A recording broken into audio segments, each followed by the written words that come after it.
There are two kinds of people in the world, my friend. Those with a rope around their neck and the people who have the job of doing the cutting. Listen, the neck at the end of the rope is mine.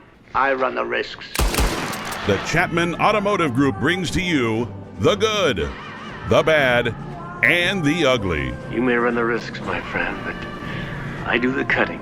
Find an extensive selection of high-quality vehicles at Chapman Automotive Group by going to ChapmanTucson.com today. Chapman Automotive Group. They offer one of the largest selections of new and used cars for sale online in Arizona. Visit them at ChapmanTucson.com. Our guy Neb going to be on Wednesday, right? Yep, Neb Jonas will be on Wednesday to talk about the Porsche restoration competition that they do every single year. And we'll talk about some other things happening at Chapman Automotive Group. And then maybe there's a driving simulation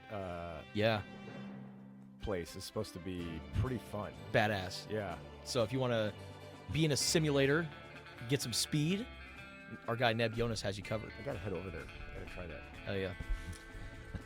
You're going to walk out of it with like a scarf and goggles on? All I know is if I simulate a crash, I'll be walking away. So. I feel like Tiger Woods. Yeah. Anyways. You're frozen, my guy. Just jeez, Louise. All right, let's get to the good, the bad, and the ugly, brought to you by Chapman Automotive Group. Ali, what is your good for this week? My good, man, just generally one of my favorite weekends, NFL Draft. It was really good. Really happy for the all the dudes from U of A that got drafted. Also, a bunch of guys that are unrestricted free agents that got signed with a number of teams, and guys like DeCambria, the center, Deshaun McKnight. It's really great that these guys are getting to continue their journey and live out their dreams. But the best part of the NFL Draft happened to be surrounding my Pittsburgh Steelers. Because the 7th round, a guy named Eli Heidenreich, all-purpose running back receiver from Navy. All the comparisons to Christian McCaffrey, pump the brakes. Okay, I know he's great. He's a white guy that's fast. 4.4. His 3-cone was really good. Yeah. But, I mean, Navy's not what you would call a prolific passing attack, and what that guy did in the receiving game at Navy is pretty impressive. So who knows? Who knows how good this guy can be? But he had his naval uniform on. He's from Pittsburgh. Grew up going to Steelers games. So he's in it. Someone was on the phone with him saying, hey, when the draft ends, we'd like to bring you in as an unrestricted free agent. He committed. And then the Steelers drafted him, and he put on the Steelers hat, grabbed the terrible towel. The crowd went crazy. Just an emotional, really cool moment for Eli Heidenreich. Was he there? He was there from Naval Academy, and he is living out Ollie's best dream, which is getting drafted by his hometown team and the Pittsburgh Steelers. And he'll do reserve duty in the Navy while he's playing. But wish that kid nothing but the best. And it was just a very cool moment of a lot of cool moments of the NFL Draft. See, that part, him being from Pittsburgh, I did not know that. Yeah. So that's a personal moment for that young man. He's got his Primanti's order down. For sure. He's talking about, his memories of watching the Steelers, and somebody asked him what was your first jersey? And he's like, I was watching the Super Bowl in 2008. And James Harrison returned that interception for a touchdown. And the next, that moment, I'm like, Dad, I want a James Harrison jersey. So if you want to add even more, Ollie affection, your first jersey was James Harrison. Oh, buddy, I'm on Team Heidenreich. Which also just happens to be the Pittsburgh Steelers. Yeah. My good is also the NFL Draft as well. Seeing the history that Arizona made this past weekend. 4 defensive backs were drafted, which ties an NFL Draft record by the most defensive backs sent by one school. Also, Aiden Garnes signed as an undrafted free agent to the Tampa Bay Buccaneers. So 5 defensive backs are continuing their NFL journey from this past year's Arizona football team. So I think that's really cool. But, the headliner for me out of the guys that were drafted by Arizona is Treydon Stukes. And, I've said this story many, many times. The first time I saw Treydon Stukes, his name, or discovered who he was in the 70-7 Territorial Cup game. And when I saw Stukes, I just thought, okay, this is a walk-on that's, getting playing time in a game where Arizona's just getting absolutely killed. I did not think that I'd ever see Traydon Stukes' name after that game. And he stayed at Arizona through the coaching change. And I'll never forget when he earned a scholarship as soon as Jed Fish came. And Don Brown, Arizona's defensive coordinator at the time, said that Traydon Stukes is a dude. Just wait, Traydon Stukes is going to be a big name. And then many years go by, and he has played for 5 different defensive coordinators, in which he has used to his benefit. Him and Dalton Johnson, they have said all the defensive coordinators that they have played under, all the different voices that they heard from, they used it to their benefit, and they used it as ways to get ready for the NFL. When Dalton Johnson and Traydon Stukes, they said that when they were looking at certain defensive packages and different films of teams and how they see themselves fitting in, they all said, yeah, we ran all this stuff at Arizona. I'm familiar with all of this stuff. But Stukes in particular, going from walk-on, playing during the COVID-19 pandemic, seeing the introduction of NIL and rev share and the transfer portal, and just seeing how college football has changed. And this man stayed at Arizona every step of the way. To me, Traydon Stukes' story is one that will be remembered for a long, long time. And I'm very happy to see him continue his career in Las Vegas. And fun fact about Traydon Stukes is that he played in the very first game at Allegiant Stadium that had fans.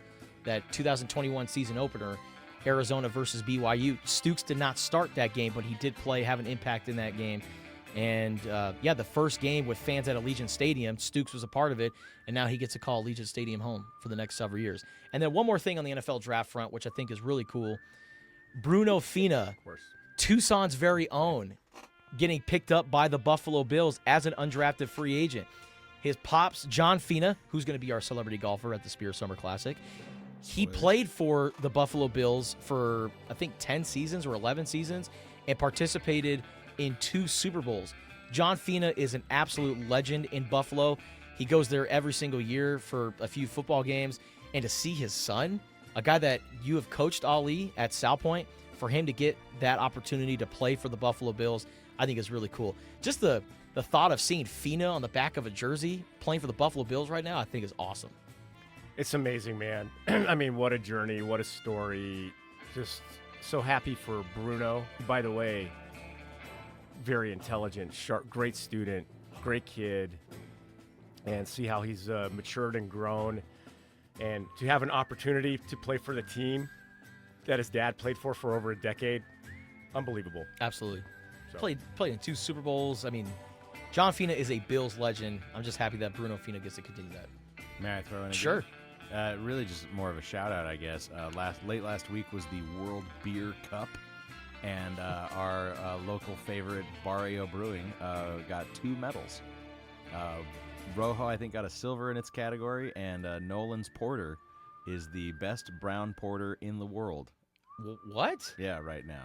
Gold medal. And to put this into perspective, this competition has thousands of breweries? Hundreds of breweries. Hundreds of breweries? From all over the world putting in their hat in the ring. So the best brown porter in the world in 2026 is at Barrio Brewing. Belongs to us. Yep. Down here in Tucson, Arizona. Good job, Barrio Brewing. By the way, Tucson Sugar Skulls watch party last night at Barrio Brewing. Standing room only. Hell yeah. Heck yeah. That's what I'm talking about.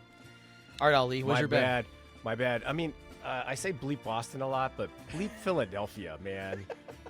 Philadelphia, drive me nuts. First of all, I got Sidney Crosby and Malkin back in the playoffs, and you go up 3-0, and we got a game. And then I'm watching the draft, and I'm like, ooh, Cowboys up at 20. They're not drafting a receiver. Malachi Lemon, baby. USC. Fill out that receiver room with Michael Pittman and DK Metcalf. It's going to be great. Omar Khan, general manager, on the phone with him. Commissioner gets up. We have a trade with the 20th pick. The Eagles are trading up and taking Dallas's pick, and they're taking Malachi Lemon. The dude was literally on the phone with the Steelers. He's like, sorry, I think Philly just selected me. So I'm like, okay, got to adjust, Steelers. What are we going to do? With the 21st pick in the NFL draft, the Steelers take from Arizona State University, Max Ian Shore. I think that's how you pronounce his name. And I'm like, we just selected a tackle from ASU in the first round after being completely blindsided. Not a good look. Max Ian Shore, supposedly nasty, from Nigeria, great story. Didn't start playing football till he went to junior college. Athletic, he's got the size, got a nasty disposition. A lot of people really high on him. He could be really good, but not a good look for the Steelers. It looked like they got blindsided, and it's Philly. Philly just both the Flyers and the Eagles just pulling the rug from right under me. They've got the banana peel, the Eagles and the Flyers banana peel for Pittsburgh right now. But I've got high hopes for you, Max. Show up to Pittsburgh and get that work in, and maybe it's just going to turn out to be really good. My bad is, man, this whole Mike Vrabel, Diana Rossini saga, it's taken some interesting twists and turns. You were enveloped by this thing. It's interesting, man. It really is. And she obviously resigned from the Athletic. Mike Vrabel, he initially came out and said like, oh, it's a distraction. I'm not going to let us get into that. And then all of a sudden he comes out and says, I'm going to counseling for day 3 of the draft. I don't need counseling for the first 2 days of the draft, but I need counseling for day 3 of the draft. Yeah. And then as soon as he makes that announcement, that's when the photos come out of him and Diana Rossini kissing up on each other at a bar 6 years ago in 2020. But man, the interesting twist in all this is Diana Rossini's son is named Michael. So did she name her son after the side piece? Allegedly. Let me just say allegedly. But man, this is not a good look from Diana Rossini and Mike Vrabel for that matter. But I don't know about anything about it is funny. His press conference talking about it where he said nothing, that was interesting. Had some tough conversations with my family and the players.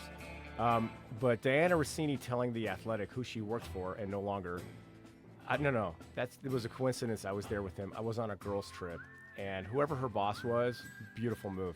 Cool, show me one picture of you and your girlfriends. And she's like, oh, we didn't take any pictures. Oh, you went to Sedona with a bunch of girlfriends and didn't take one picture. Look, you can get fired or you need to resign. Yeah. Your contract's up in June, as she said in the letter. So anyways, that's my bad. All right. My ugly is, the way you carry yourself matters. And sometimes it matters as much as, what you do on the field.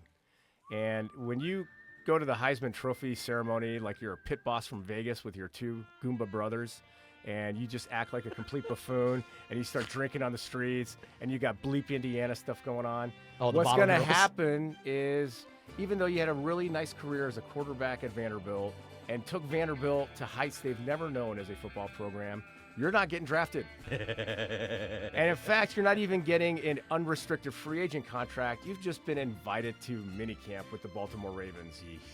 So my dream is Diego Pavia becomes the Baltimore Ravens quarterback. But that aside, for all the good stories about Trayon Stukes, Dalton Johnson, Genesis Smith, those guys staying with the program, doing the right things, and basically using the continuity to develop yourself to put you in the best position to succeed at the next level. Diego Pavia did exactly the opposite of that. Mm-hmm. And the NFL stands for not for long, or not for now, or ever. Nobody wants you to be one of those guys that's like 90% of our time as a coaching staff and as a front office is spent on dealing with your problems and having to explain what you're doing in your off time. Don't make your problems my problems. Well, obviously, NFL teams had that concept when the draft went in, because Diego Pavia should have been drafted based on his production and his talent. But nobody wants to deal with Diego Pavia. Mm-hmm. The talent and the production ain't worth the head case. No. Not even close. I mean, ask Michael Trigg, perhaps the best tight end in the Big 12, one of the best in college football, did not get drafted, signed with the Cowboys as an undrafted free agent.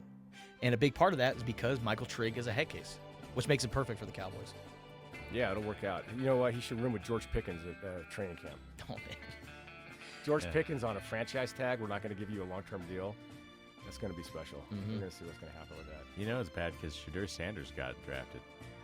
Yeah, but 5th round. He could have probably got it drafted a little bit higher, too. I mean, we give Shadur whatever. we'll see. We'll see if Shedeur Sanders can be a summoning quarterback Stu. in the NFL. Yeah. Cleveland Browns have drafted another quarterback in this draft, so Taylon Green from Texas A&M. So that's I think they've got They're just keeping their options open. keeping their options. My ugly is certain stadium food that the Toronto Blue Jays announced recently. They're calling it cotton candy fries, and so these are French fries that are topped with blue mayonnaise and cotton candy. Ridiculous. You lost Ali at mayonnaise. Yeah, Blue mayonnaise. but yeah, blue mayonnaise and cotton candy on fries. Is that more of a crime when it's blue? It makes it worse, doesn't it? Yeah, I don't know. You Yeah. know anything worse than mayonnaise? Blue mayonnaise. Blue mayonnaise.